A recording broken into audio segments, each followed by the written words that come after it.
everyone who's done a high dose of psychedelic drugs has had this experience.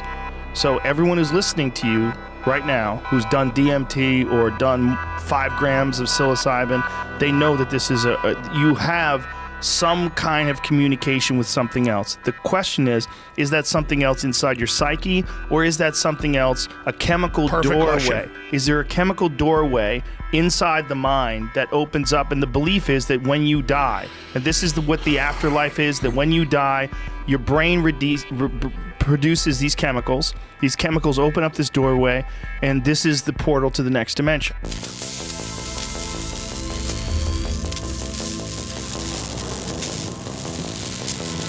I have heard that I have talked to Army generals, commanding generals, major generals, generals, CIA, everybody, and they're all 100%.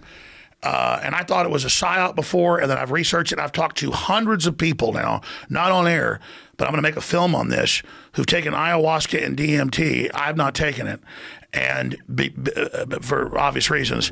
And it's unbelievable because, I mean, they 100% in San Francisco is the main project site, literally have an alien base, and they are literally communicating, and they've got like astronaut level people taking super hardcore levels of drugs and going into meetings with these things and making intergalactic deals. Again, that's what the government believes and says they're doing. When you say the government, that's a broad stroke. You're painting you're using a broad brush. Like, what do you mean by the government? Breakaway rogue intelligence agencies. Okay, so what you're saying is essentially that they're using psychedelic drugs to communicate with interdimensional beings. All right. Yeah, spirit guides. Okay.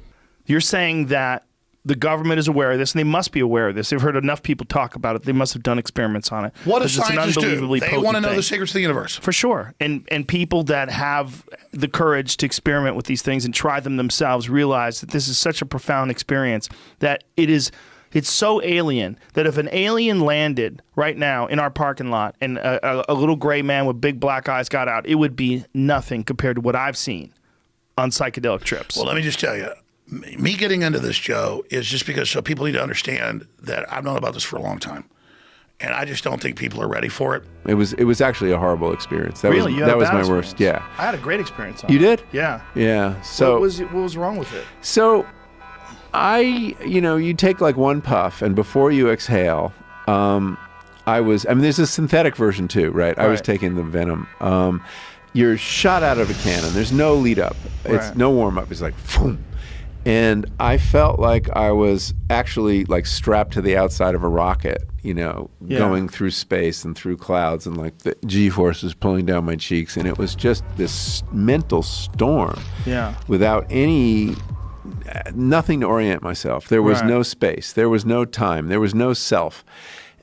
And it was just unendurable, this punishing roar in my ears. It was horrible. It was terrifying. I remember being a kid, and my parents, they don't really get mad about this. It's whatever. They didn't even know what they were hearing at the time.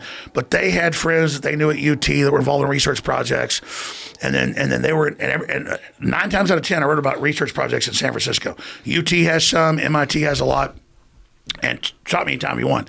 But this was in like the 60s. The intention is to use this technology to explore and map the DMT realm. It looks like Imperial College London is going to deploy this technology in further research into DMT, and that research is not going to be purely and simply into the therapeutic potential of a psychedelic, which is very important research to do. It's going to be an investigation into the nature of reality using a psychedelic, the mysterious nature of reality. And it is odd, and you know this from personal experience, that when you get plunged into that DMT realm, it is so different from the realm of our daily world, filled with geometry, filled with these sprightly intelligences, completely internally coherent. How can that be, generated by the brain? Or are we dealing with some other level of reality that we haven't encountered yet? I think that ancient cultures, and in particular my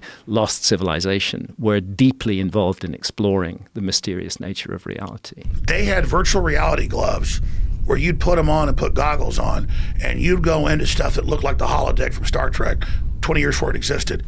This was patented in 1957, this VR machine. Exactly. No, exactly. That's crazy. Gives you wind, vibration, aromas, stereo sound, color, motion, wide vision, and 3D. InfoWars. The most banned network in the world.